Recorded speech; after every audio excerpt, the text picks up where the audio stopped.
আমি প্রতিদিন শাক খেতে পছন্দ করে থাকি। সব সময় খাবারের সাথে শাক রাখার চেষ্টা করি, তবে প্রতিদিন না থাকলেও প্রায়ই রান্না করে থাকি। সরিষা শাক কিন্তু শীতের সময় দেখা যায় এই শাকটা সঠিকভাবে রান্না করতে না পারলে কিন্তু একটু তিতা লাগে, এজন্য অনেকেই খেতে চায় না। আজ আমি যেভাবে রান্না করব আপনারাও এভাবে ট্রাই করে দেখতে পারেন। আমি যেভাবে রান্না করব এভাবে রান্না করলে তিতা ভাবটা থাকে না। আমি শাকটা ভালো করে ধুয়ে পরিষ্কার করে নিয়েছি। শাক সবজিটা কিন্তু ভালো করে ধুতে হয়। শাকটা পরিষ্কার করে কুচি কুচি করে এখন কেটে নেব। এই শাকটা কিন্তু আমি 5 থেকে 7 বার ধুয়ে নিয়েছি। একদম দেখতেই পাচ্ছেন অনেক সুন্দর পরিষ্কার হয়েছে। এখন আমি কুচি কুচি করে কেটে নেব। এই শাক রান্না করতে গেলে ছোট ছোট করে কেটে রান্না করলে কিন্তু ভালো হয়। শাকগুলো তো আমি কুচি কুচি করে কেটে নিয়েছি। এই যে সবগুলো শাক কাটা হয়ে গেল।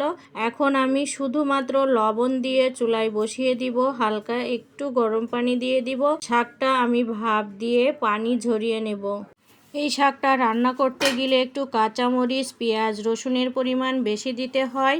আর এই শাক আজকে রান্না করে নেব ছোট ছোট চিংড়ি মাছ দিয়ে। এই যে পাশেই দেখতে পাচ্ছেন পেঁয়াজ রসুনের পাশে। আর শাকটা তো আমি চুলায় বসিয়ে দিলাম, লবণ দিয়ে ঢাকা দিয়ে দিলাম। কিছুক্ষণ পরে তো চলে আসলাম, ঢাকনা তুলে নিলাম। এই যে পানিতে বলক চলে আসছে। আর এখনই কিন্তু আমি শাকটা পানি ঝরিয়ে নেব, কারণ খুব বেশি জাল করা যাবে না এই শাক, তাহলে তিতা কিন্তু আরও বেড়ে যাবে। শাকের কালার কালচে বর্ণের হয়ে যাবে, দেখতেও ভালো লাগবে না, খেতেও ভালো লাগবে না। তা আমি একটা সুন্দর ডালায় পানি ঝরিয়ে নিলাম। তারপরে তো আমি চুলায় কড়াইটা বসিয়ে দিলাম। একে একে সব উপকরণ দিয়ে ভালো করে ভেজে নেব। প্রথমে তো কড়াইতে তেল দিয়ে দিলাম, তারপরে পেঁয়াজ কুচি দিয়ে দিলাম, তারপরে রসুন কুচি। এখন আমি ভালো করে তেলের সাথে একটু ভেজে নেব। আর এখন একটু সামান্য পরিমাণে হলুদ দিয়ে দেব, যাতে করে আমার পেঁয়াজগুলো তাড়াতাড়ি ভাজা হয়ে যায়।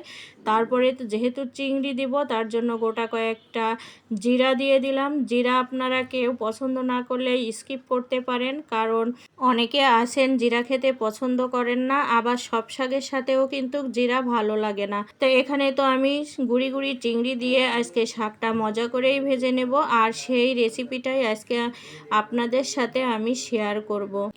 তারপরে তো আমি ফালি করে রাখা কাঁচামরিচগুলোও দিয়ে দিলাম। আর এখন এই যে চিংড়িগুলোও দিয়ে দিচ্ছি, এগুলো কিন্তু সাগরের গুঁড়ি চিংড়ি। তারপরে পরিমাণ মতো আমি হলুদ আর লবণ দিয়ে দিলাম। সরিষা শাক কিন্তু টাকি মাছ ঝুরি করে দিয়ে ভাজি করলেও খেতে দুর্দান্ত মজা লাগে। আর চিংড়ি টাকি দুইটাই এই শাকের সাথে খুব ভালোই মানায়। আমার এই রেসিপিটি আপনাদের কাছে কেমন লাগে অবশ্যই সুন্দর কমেন্টে জানাবেন।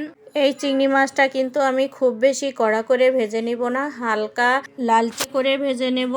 যারা সরিষা শাক খেতে একদমই পছন্দ করেন না, তারা আমার মতো এভাবে রান্না করে খেয়ে দেখবেন, একদমই তিতাভাব থাকে না, খেতেও দারুণ মজা লাগে। এক নিমিষেই 1 প্লেট ভাত খাওয়া যায়। মাছগুলো তো খুব ভালো করে আমি ভেজে নিলাম। ভাজা হয়ে গেলে তারপরে শাকগুলোর সাথে আমি মিলিয়ে নিচ্ছি। দেখেন শাকের সাথে আমার পেঁয়াজ, রসুন, মাছের পরিমাণ সব কিছুই খুব ভালোভাবে মিলিয়ে গেছে। আর দেখতেও কি দারুণ দেখা যাচ্ছে। শাকটা তো আমার ভাজি করা হয়ে গেল। আর আমি এই যে একটা প্লেটে ভালো করে পরিবেশন করে নিলাম। তার উপরে কয়েকটা শুকনা মরিচও ভেজে দিলাম। শাক ভাজি করে নিব, কিন্তু শুকনা মরিচ থাকবে না তা তো আর হয় না। শাকের সাথে শুকনা মরিচ খেতে কিন্তু অনেক ভালো লাগে। এভাবে রান্না করলে এ শাকের স্বাদ অনেকটাই বেড়ে যায়। আপনাদের কাছে যদি রেসিপিটি একটু হলেও ভালো লেগে থাকে, তাহলে ফ্রেন্ডস অথবা ফ্যামিলির সাথে শেয়ার করে দিবেন। আর আমার চ্যানেলটি সাবস্ক্রাইব করে অল বাটন প্রেস করে অল নোটিফিকেশন অন করে দিবেন। সবাই ভালো থাকবেন, সবাই আমার পরিবারের জন্য দোয়া করবেন। আজ এখানেই বিদায় নিচ্ছি। আল্লাহ হাফেজ।